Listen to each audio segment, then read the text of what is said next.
Eh bien, bonsoir à tous et à toutes dans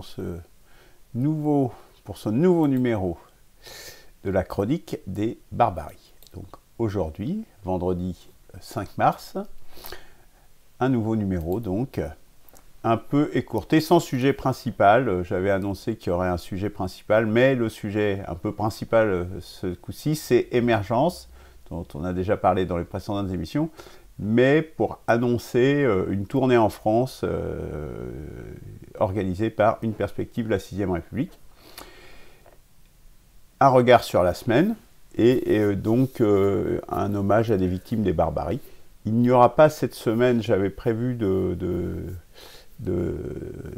parler, de traiter d'un sujet. Malheureusement, je n'ai pas eu le temps de m'y consacrer avec toute le sérieux nécessaire, donc ça sera partie remise. C'est un petit peu sur un article dont j'avais parlé à la fin du dernier Mercredi de l'Espoir sur le fait que c'était mieux avant, etc. Donc, essayer de discuter cela et d'argumenter autour de cela. Alors, donc, aujourd'hui, avant de commencer, évidemment, comme à l'accoutumée, je dirais, on va citer Gaston Courtois et voir ce qu'il nous dit aujourd'hui. Un peu en rapport, justement, avec l'actualité d'une perspective, la 6ème République. Un chef, c'est quelqu'un qui sait prendre à temps des initiatives efficaces, ce qui est un art autant qu'une science. Il faut, comme disait Foch, connaître son affaire. Mais il faut également avoir cette intuition qui aide à saisir le moment où l'on doit sortir des sentiers battus et des formules stéréotypées. Voilà, effectivement, il faut savoir prendre des initiatives, sortir des sentiers battus, voilà, voir que la trajectoire n'est pas une ligne droite, savoir justement donner des orientations, prendre des virages, parce que pour atteindre le but, il est bien évident que ce n'est jamais une ligne droite. Et c'est avant tout et surtout à ça que sert un chef, que sert un leader. Je tiens à souligner d'ailleurs la vidéo qu'a fait notre ami Didier Verbecelt, que je viens de mettre sur la page Facebook et sur la page YouTube également, qui traite aussi un petit peu de ce sujet, un peu d'une autre façon, mais voilà, c'est la vidéo qui s'appelle Les Chemins. Donc je vous invite à la regarder parce que on a beaucoup tendance à croire à la génération spontanée et à ce genre de choses. L'élan, certes, peut être spontané, il est même quasiment toujours. Mais après, la conduite, eh bien, il faut piloter. Et que l'on aime ou pas, qu'on le déplore ou pas, la réalité est ainsi faite. Et donc, vaut mieux être en accord avec la réalité, ça évite bien des déboires. Voilà, donc pour cette première partie. Alors, Émergence, donc c'est vraiment le sujet principal ce soir. Il y aura aussi un regard sur la semaine, évidemment, et sur les semaines un petit peu écoulées. Le plan d'urgence, je rappelle, donc il faut choisir une dizaine de mesures à prendre juste après l'élection présidentielle, à mettre en œuvre par le candidat qui sera élu et soutenu par Une Perspective, la 6ème République. Donc, il y a une consultation, un questionnaire qui est ouvert. Donc, on vous invite très largement à participer sur le site. Donc il y a l'adresse internet qui est là-haut, mais si vous allez sur le site, vous allez avoir un lien en direct vers la consultation. Ça nécessitera que vous vous inscriviez sur la page Un PCCR, évidemment, pour éviter les fraudes et avoir une comptabilité qui soit la plus juste possible. Donc c'est une consultation citoyenne. Donc participez, il y a un certain nombre de mesures qui ont été présélectionnées par nos soins, mais après il y a aussi une possibilité de pouvoir en ajouter si vous le souhaitez. On pourra voir justement s'il y a des choses qu'on n'a pas prévues et qui seraient intéressantes. Donc Je vous invite donc à participer à cette large consultation, à remplir ce questionnaire. Il y a notre ami Maya qui a d'ailleurs fait une vidéo là-dessus pour expliquer à quoi sert ce plan d'urgence. Autre action importante, c'est commander le manifeste émergence, les manifestes, puisqu'il y a le manifeste émergence cœur, je dirais, qui est un petit peu l'épine dorsale de ce manifeste, mais il y a aussi le manifeste idéologique qui est sorti déjà depuis un certain temps maintenant. Et c'est un livre à lire, à partager. Il explique justement comment est-ce qu'on va pouvoir gagner la présidentielle en 2022. C'est encore possible aujourd'hui.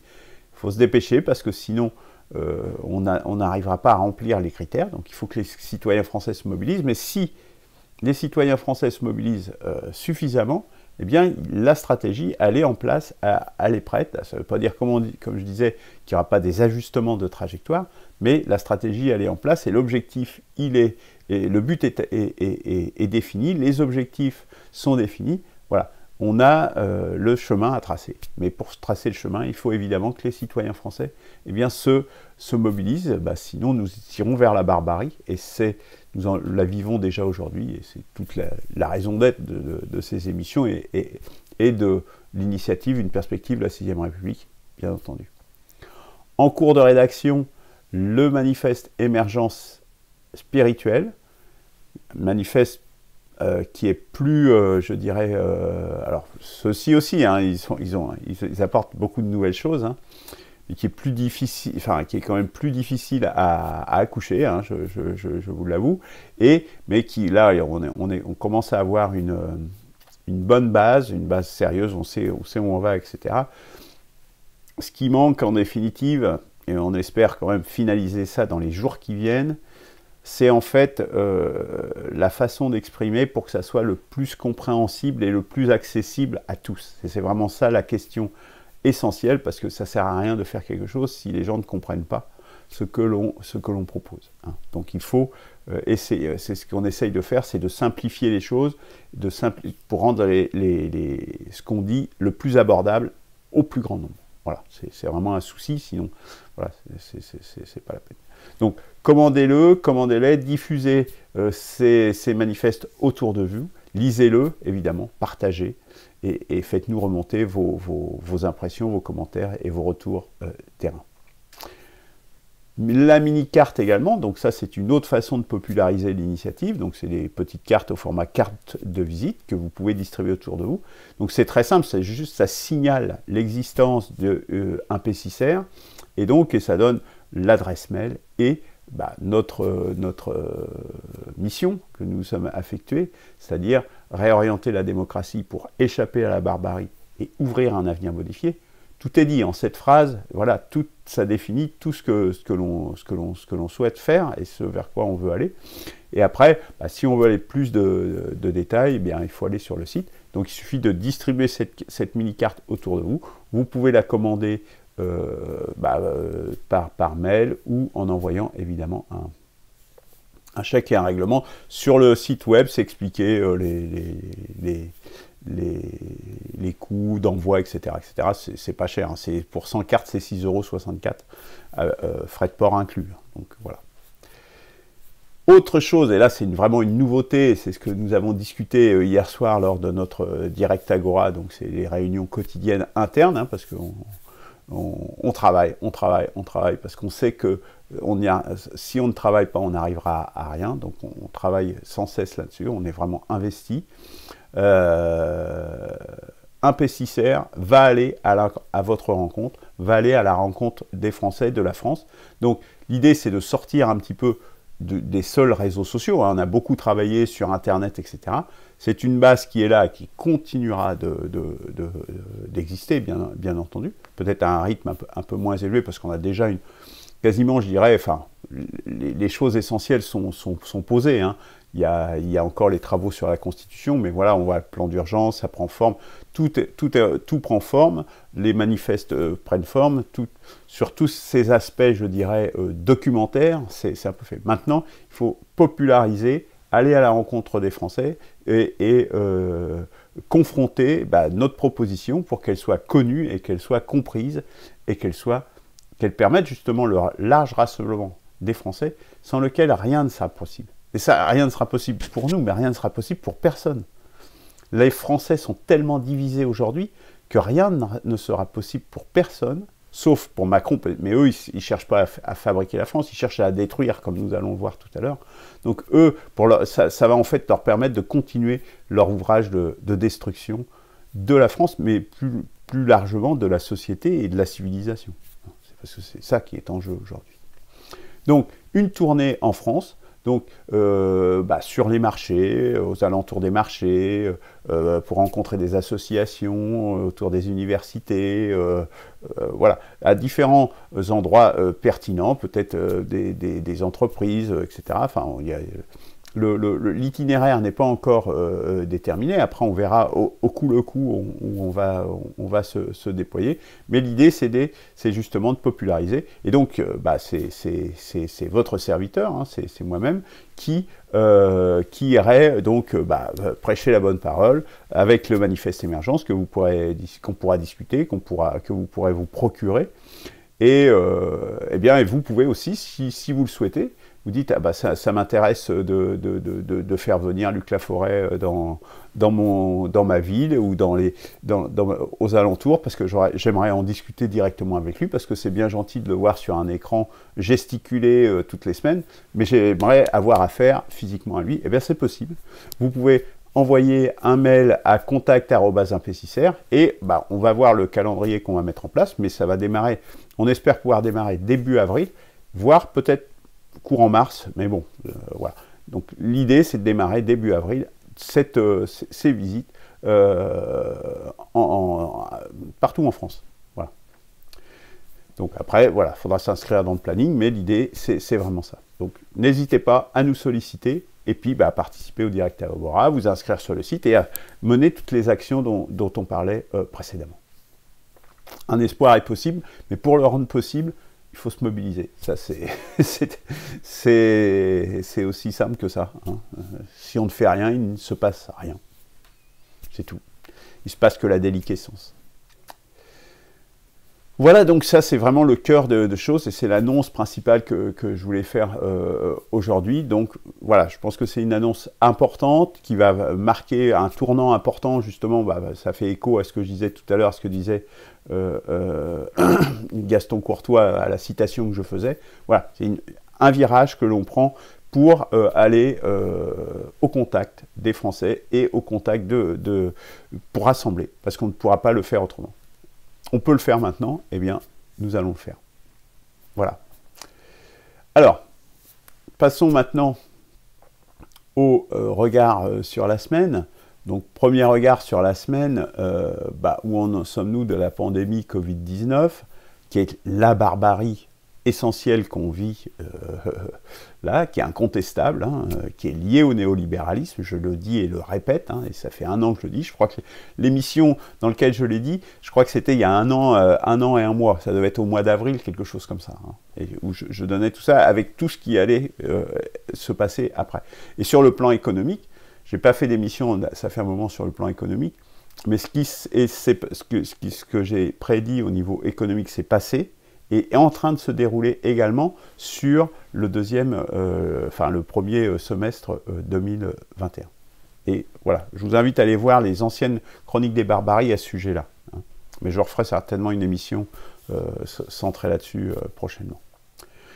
Alors, sur le Covid-19, une chose quand même, je dirais une bonne nouvelle malgré tout, enfin une bonne nouvelle entre guillemets, parce qu'on va voir que c'est qu'en fait la croissance exponentielle au niveau mondial est cassée. C'est-à-dire que là, on était jusque-là, hein, jusqu'à fin février à peu près, mi-février, on était sur une croissance qui était même exponentielle, puisque la courbe avait tendance toujours à se redresser toujours plus. La courbe est cassée. Là, on le voit nettement, la courbe est cassée. Et donc, ça veut dire quand même que il y a une possibilité entre guillemets, de contrôle, quoi. C'est-à-dire que quand c'est une croissance exponentielle, vous ne pouvez pas gérer une exponentielle, c'est impossible, ça va trop vite. Là, on est à un niveau très élevé, mais la courbe est cassée. Et donc, c'est plutôt une bonne nouvelle. Bon, peut-être c'est sans doute lié à beaucoup de confinements. Il y a beaucoup de confinements quand même ces derniers temps. Je crois l'Allemagne, ça fait je ne sais pas combien de temps qu'ils sont confinés, mais il y a plein de pays où ils sont confinés. Puis il y a sans doute effectivement le vaccin aussi et ce genre de choses qui portent les fruits. La France également, hein. On est quand même en partie confinés. Voilà. Alors, qu'est-ce qu'on peut dire sur cette semaine? Cette semaine, 2254 morts en France sur les 7 derniers jours. Bon, c'est un chiffre qui est stable. Hein, c'est stable. On s'installe, en fait, dans la durée. Et c'est là, en fait, où on voit, en fait, c'est qu'en fait, le gouvernement, ce qu'ils font, là, ils gèrent, en fait, la mortalité. Il y a 2 à 3 000 morts par semaine de l'épidémie. Et puis voilà, quoi, quelque part, là, on va être sur une courbe qui est plus exponentielle. On voit en France, elle est croissante comme ça. Le nombre de cas, le nombre de morts, c'est parallèle. Hein, je crois que j'en parlais la semaine dernière. Donc, on gère, quoi. Mais voilà, on se résigne quelque part à vivre avec. Et ce qu'il faut bien voir, c'est que l'épidémie, visiblement, elle est certainement là pour longtemps. Longtemps, ça veut dire longtemps. Hein, ça veut dire des années, des années et des années. C'est un peu comme la grippe, qui est une pandémie. C'est des virus de même nature, la grippe et le coronavirus 19, là. Sauf à ce qui trouve un traitement miracle, hein, eh bien, elle est là pour longtemps parce que c'est des virus qui mutent énormément, etc. Donc, il y aura toujours des nouveaux variants. Même avec les vaccins vont endiguer, vont peut-être permettre de contrôler un peu. Hein, les vaccins qu'on connaît plus ou moins aujourd'hui, je dirais. Mais ça va créer une pression de sélection qui va faire qu'il va y avoir des mutations, et puis il y a un tel réservoir à l'échelle mondiale que de toute façon, il y a des millions et des millions de gens qui sont contaminés en permanence, donc du coup, les possibilités de mutation sont gigantesques. Voilà. Donc voilà, c'est ce que je prévois, c'est ce que je dis. Bon, je ne suis pas le seul à le dire. Moi, bon, Science et Vie, c'est pas une revue scientifique, c'est une revue de vulgarisation scientifique, mais ils disent un peu la même chose. Bon, j'ai pas lu toutes les revues, mais je dirais, il ne faut pas se faire d'illusions. Si vous pensez qu'on va en sortir, non. Ça fait partie de la barbarie. C'est ça la barbarie. La barbarie, une fois qu'on plonge dedans, c'est pour ça qu'il ne faut pas plonger dedans. C'est pour ça qu'il faut vous mobiliser maintenant, le plus vite possible. Parce qu'une fois que vous avez plongé, si vous plongez, là on voit le Covid, si vous plongez dans la guerre civile, pour en sortir, regardez la Syrie, ils y sont toujours, hein, malgré qu'ils contrôlent, etc. Mais ils y sont toujours dans la guerre civile. Hein. L'Irak, vous voyez dans quelle merde ils sont toujours? Il y a toujours des guerres, etc., etc. Une fois que vous plongez là-dedans, pour en sortir, c'est pas la même histoire. Donc il faut tout faire. Mais enfin, je sais pas comment le dire, parce qu'à force de le répéter, c'est pour ça aussi que je veux faire un tour de France comme ça. Il faut quand même, à un moment donné, ouvrir les yeux, arrêter de se mettre la tête dans le sable, et ouvrir les yeux, et essayer de tracer une perspective. Parce qu'une fois qu'on va tomber dans les trous, plus on va plonger dans la barbarie, plus ça va être difficile d'en sortir. Voire, à un moment donné, ça deviendra impossible. Je sais pas, réfléchissez-y quand même, je sais pas ce que je peux dire de mieux. Hein. Alors, maintenant, un autre regard sur la semaine, l'Union européenne.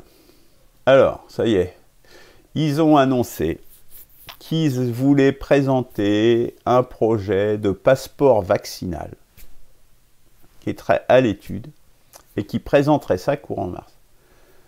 Voilà. Donc on va passer un passeport vaccinal pour l'Union européenne. Qu'est-ce que ça veut dire? Ça veut dire qu'on va plus pouvoir se déplacer librement. Hein. Bon, qu'on ne se déplace pas librement d'un pays à l'autre, ça c'est logique, hein, ça a toujours été comme ça. Mais là, c'est au sein de l'Union européenne, on ne sait pas jusqu'à quel niveau. C'est-à-dire qu'ils vont imposer le passeport européen dans tous les pays de l'Union européenne. C'est ça que ça veut dire, quelque part. Hein. Et du coup, ça va introduire une société à deux vitesses. C'est-à-dire, il y aura ceux qui vont avoir le vaccin, puisqu'il y a ceux qui ne l'auront pas. Et ceux qui ne seront pas vaccinés, qui n'auront pas leur passeport en règle, eh bien, ils ne pourront pas accéder, peut-être, pourquoi pas au restaurant, aux salles de spectacle, etc., etc. Ça rend le vaccin obligatoire. ce qui est quand même une atteinte à l'intégrité physique. Les gens, s'ils veulent pas, ils veulent pas. Donc, du coup, on crée une société des citoyens à deux vitesses. Je vous invite, là j'ai mis sur mon mur, il y a une vidéo assez humoristique qui a été faite par une femme, et elle est plutôt bien faite. Je l'ai mise sur mon fil d'actualité personnel. Je vous invite à aller jeter un œil. Enfin, c'est vraiment exactement ça, quoi. On est dans une société à deux vitesses avec ce vaccin, avec ce passeport, pardon. Et donc c'est une atteinte aux libertés, et cela toujours au nom de la sécurité. C'est-à-dire que au nom de la sécurité, bah, on vous supprime tout, on vous encadre de plus en plus, on vous enferme chez vous ad vitam aeternam. C'est-à-dire que la France, en fait, les pays, ça devient des grandes prisons, quoi. Et si vous voulez sortir de la cellule, il faudra avoir votre Ausweis. C'est-à-dire Ausweis, justement, et comme par hasard, Mulhouse était en première ligne, puisque c'est là que l'Allemagne a fermé aussi, réclame l'Ausweis. Bien, voilà, ça s'écrit comme ça, Ausweis, hein, c'est laisser passer, justement, bah, de nos amis allemands pendant la Deuxième Guerre mondiale. Hein. C'est un Français, hein, qui s'appelait, je ne sais plus comment j'ai trouvé son Ausweis. Voilà, bah, voilà le passeport vaccinal. Ça rappelle quand même ça. Voilà, il va falloir votre laisser-passer pour pouvoir circuler. Voilà où nous en sommes. Donc il y a un rendez-vous, il y a un site là qui en parle, donc Sputnik, auquel je fais souvent référence. Je vous invite à aller consulter cette page, cet article. Et en plus, c'est des décisions, enfin des orientations qui sont prises par cette dame, là, Van der Leyen, là, qui a été élue par qui? Par personne. Elle est là, elle dirige l'Europe, mais on la voit sans arrêt à la télé, etc. Mais qui est cette femme? Pourquoi est-ce qu'elle est là? Moi, j'ai jamais voté pour elle. Hein, et elles prennent des orientations, des décisions comme ça. En plus, ils ont mal géré les histoires des vaccins et tous ces trucs-là. Je laisse d'autres en parler, il y en a d'autres qui en parlent très bien. Je suis plus dans la vision plus à moyen long terme que dans la gestion au quotidien. Mais voilà, quoi. Et je ne sais pas si vous avez vu en plus ce qu'il y a à côté. Le mandat, c'est Repair, Reform, Remodel. Réparer, réformer, remodeler, remodéliser. C'est-à-dire changer le modèle profond dans lequel nous sommes. Mais qui leur a donné ce mandat? C'est quoi ce mandat de réparer? Bon, ça encore, avec tous les dégâts qu'ils font, ça serait peut-être pas mal, effectivement, s'ils réparaient. Mais réformer? Réformer quoi? De quel droit? De quelle autorité? Et remodeler. Ça veut dire quoi, remodeler? Pour aller vers quel modèle? Toujours plus de néolibéralisme? Qui leur a donné ce mandat-là? C'est écrit, hein, c'est Repair, Reform, Remodel. Qu'est-ce que c'est que ça? Et on est vraiment dans une... Alors la démocratie, on n'en parle plus, quoi. C'est mort de chez mort, là. Il est vraiment temps de se réveiller. Enfin, ça, c'est vraiment... Et quand il n'y a plus la liberté, il n'y a plus rien. Hein. La liberté, je rappelle les besoins de l'âme, justement. La liberté, c'est le besoin de l'âme numéro 3 dans la liste que nous avons établie. Mais en fait, c'est le premier des besoins de l'âme, quelque part. Parce que le premier besoin, le numéro 1, je le rappelle, c'est l'ordre. L'ordre, ça veut dire quoi? C'est-à-dire que si vous avez un conflit entre deux besoins, eh bien l'ordre vous dit lequel prioriser l'un par rapport à l'autre. Donc c'est normal qu'il arrive en premier, puisque c'est lui qui ordonne les autres. Donc c'est presque un besoin de l'âme qui est presque technique, je dirais, quelque part.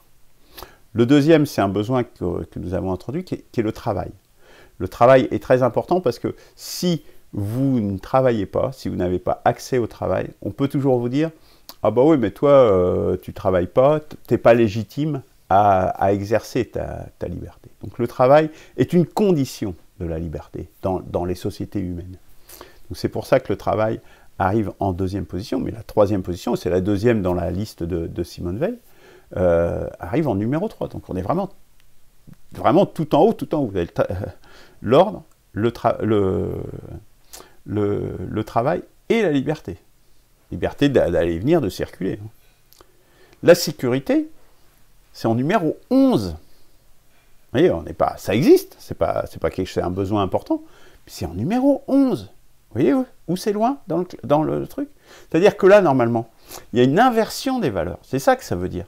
Par rapport aux valeurs naturelles, il y a une inversion, c'est-à-dire qu'on fait passer la sécurité devant la liberté.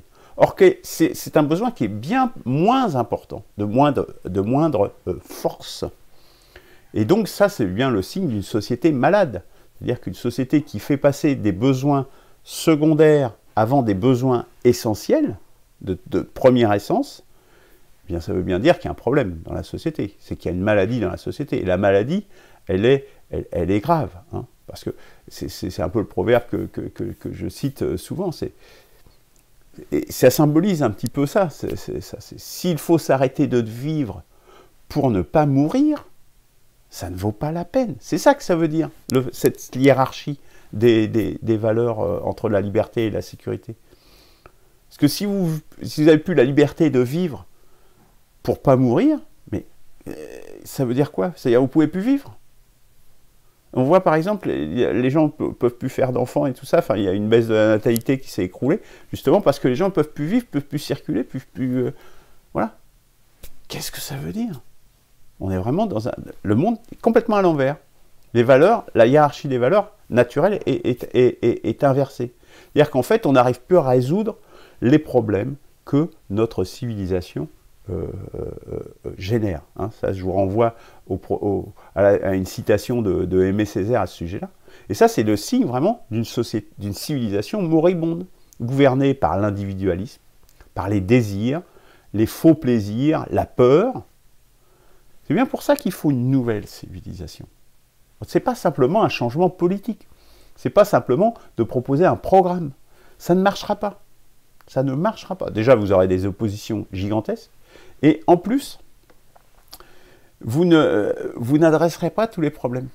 On prend souvent cette question du Frexit, mais le Frexit, faites le Frexit, en quoi ça va vous résoudre les problèmes de Covid, en quoi ça va vous résoudre les problèmes de déchets, de réchauffement climatique, de transhumanisme? Non, il faut vraiment une refondation civilisationnelle. C'est bien pour ça qu'on travaille sur des manifestes spirituels, sentimentaux, idéologiques et politiques. C'est ces 4 fronts-là qu'il faut mener en même temps. Si vous ne menez pas ces 4 fronts-là, vous ne pourrez pas faire ce rebond civilisationnel et nous plongerons vers la barbarie. D'une autre façon, de façon à gauche plutôt qu'à droite comme ça, mais on plongera quand même. Donc voilà, ça c'est vraiment essentiel et c'est ce qui fait, je dirais, l'intérêt de la démarche, une perspective de la 6e République. Autre regard sur la semaine, mais on est dans le même acabit, c'est la destruction de la France, de sa culture et de sa langue. Vous savez, aux États-Unis, il y a un mouvement qui s'appelle la cancel culture. Cancel culture, il faut effacer les cultures. Il faut détruire les cultures. Vous vous rendez compte? Comment on peut avoir des idées? Je ne comprends même pas comment des gens peuvent avoir des idées aussi horribles.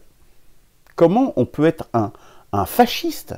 Parce que c'est ça le fascisme, le néofascisme. Et on va vous cancel culture. Il faut annuler les cultures, supprimer toutes les cultures pour qu'il n'y ait plus qu'un truc, une bouillie, tout à plat, complètement amorphe.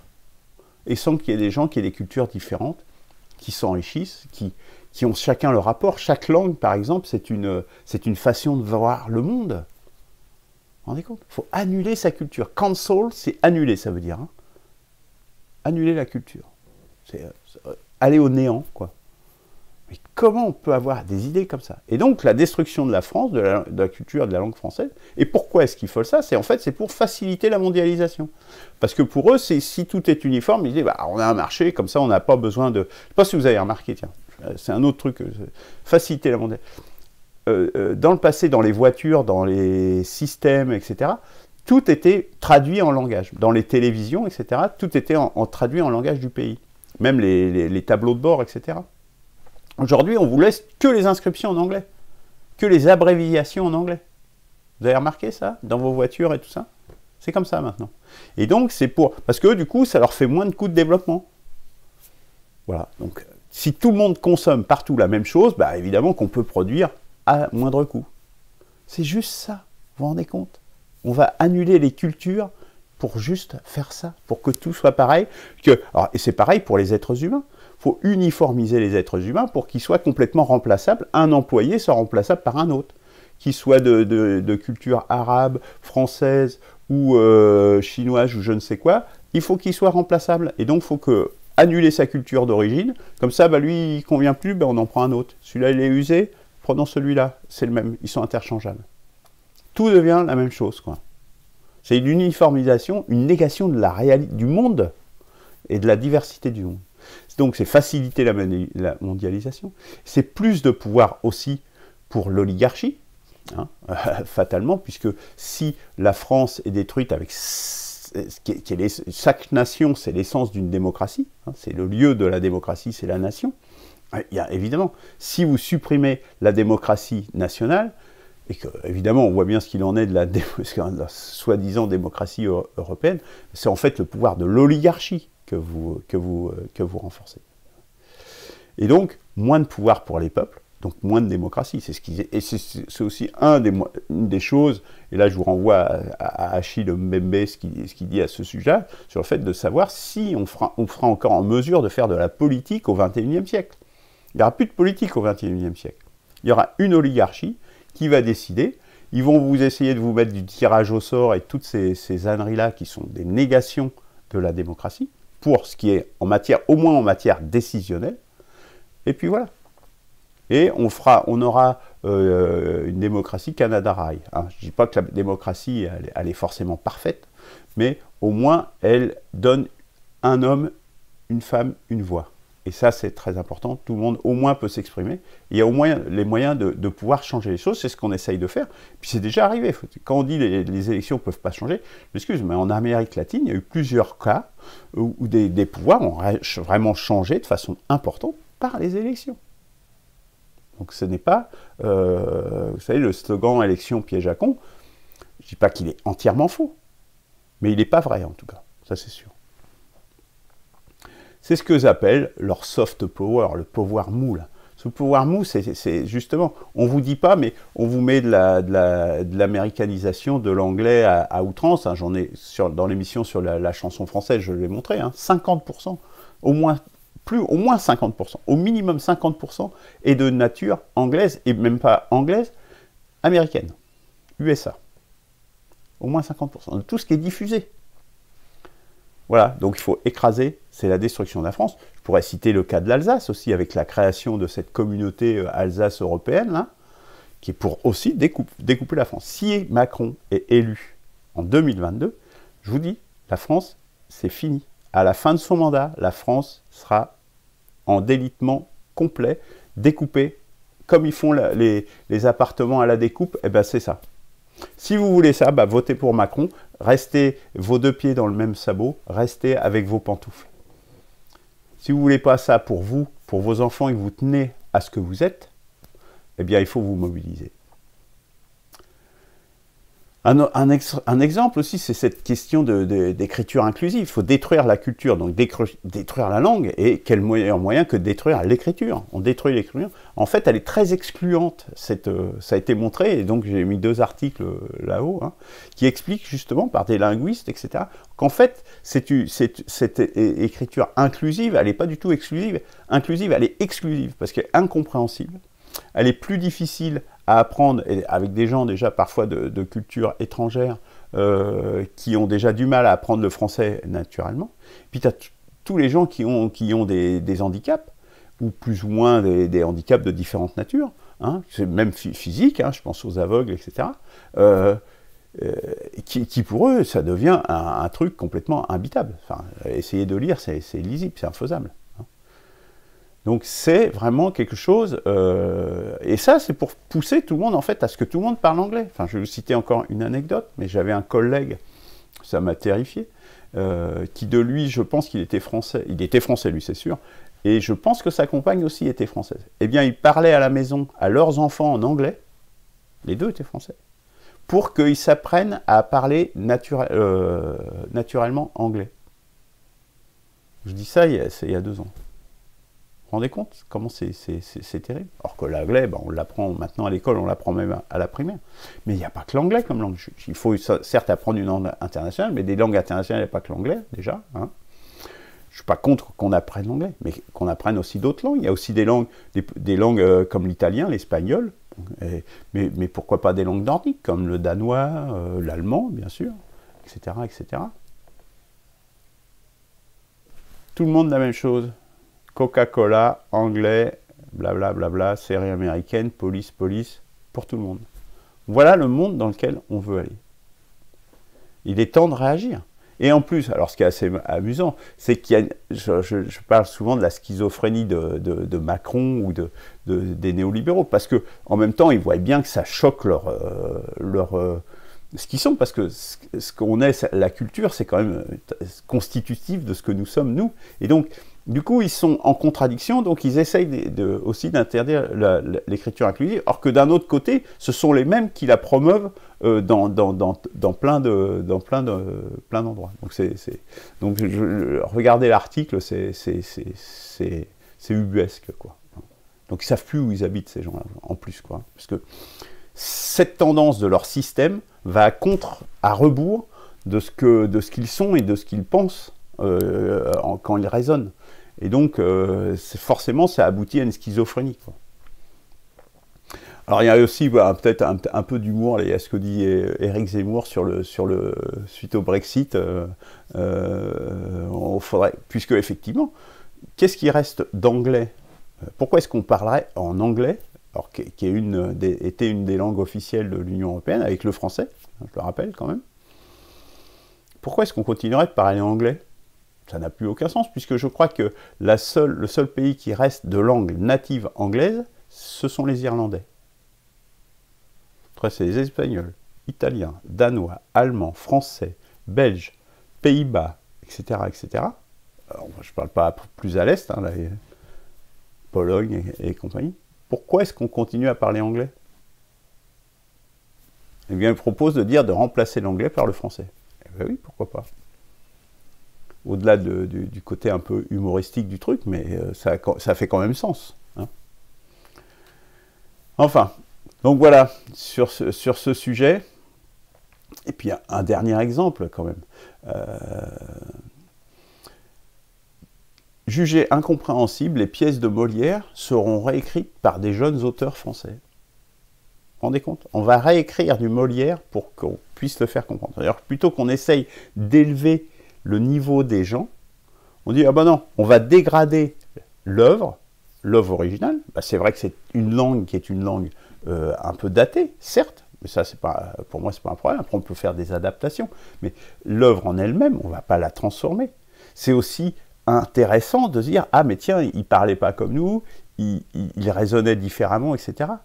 C'est un enrichissement aussi de voir ça, parce que la façon dont il s'exprimait, ça montre aussi des finesses et des subtilités qui ont été perdues aussi.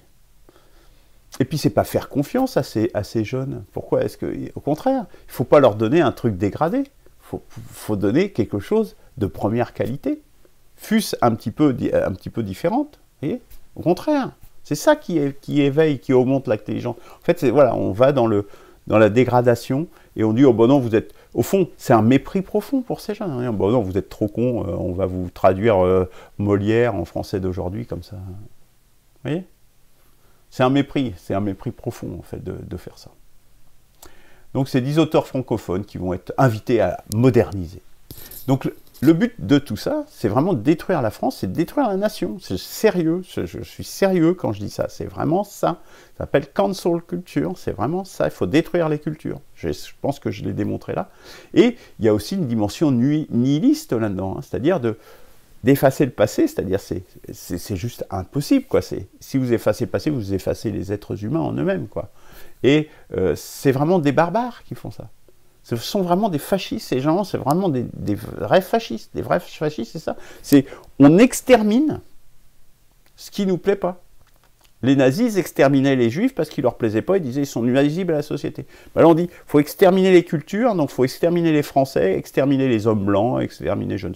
Après ça sera quelqu'un d'autre, etc., etc. Il faut exterminer tout ce qui n'est pas pareil, tout ce qui dépasse. Ça, c'est du néofascisme. C'est ça le néofascisme. Ça, vraiment, c'est important d'en prendre conscience. Quand on a pris conscience, mais on ne peut pas rester les bras ballants, on ne peut pas rester les deux pieds dans le même sabot. Et Simone Veil, je vais la citer, le passé, c'est le besoin de l'âme le plus vital. Vital. C'est-à-dire, c'est ce qui fait notre vie. Parce que l'avenir ne donne rien. L'avenir, il est devant, il ne peut rien vous donner, il peut juste vous donner des rêves.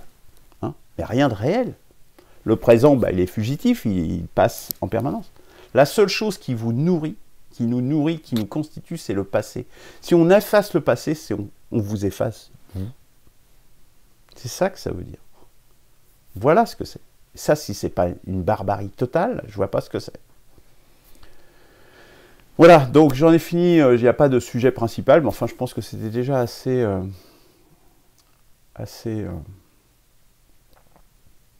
lourd comme ça. Nous allons rendre hommage à des victimes des barbaries. Il y en a malheureusement beaucoup, je n'ai même pas pu... il y en aurait à citer. Je ne sais pas ce qu'il faut dire pour que les gens se réveillent. Parce que ça foisonne de tel côté, mais je disais ça déjà l'année dernière, mais là c'est de pire en pire. Anes Saïd Kebeb, âgé de 21 ans, membre d'une bande, en conflit avec une autre bande, a fracassé à de multiples reprises, excusez-moi pour la faute d'orthographe, le crâne du photojournaliste Christian Lantenois à Reims. Il est entre la vie et la mort depuis plusieurs jours.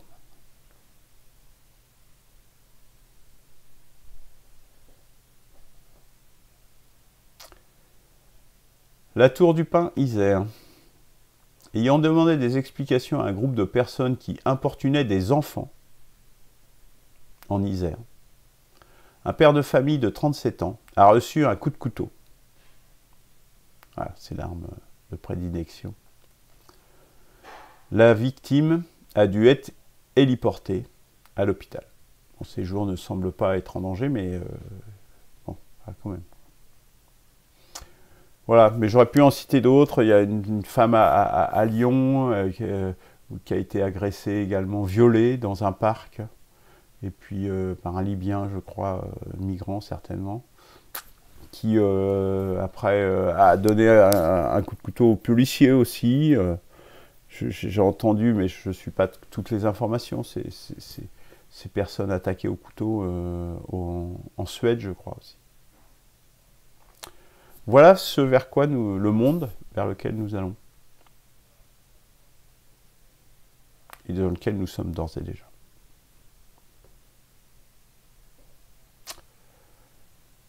Alors, reprenons espoir, on peut.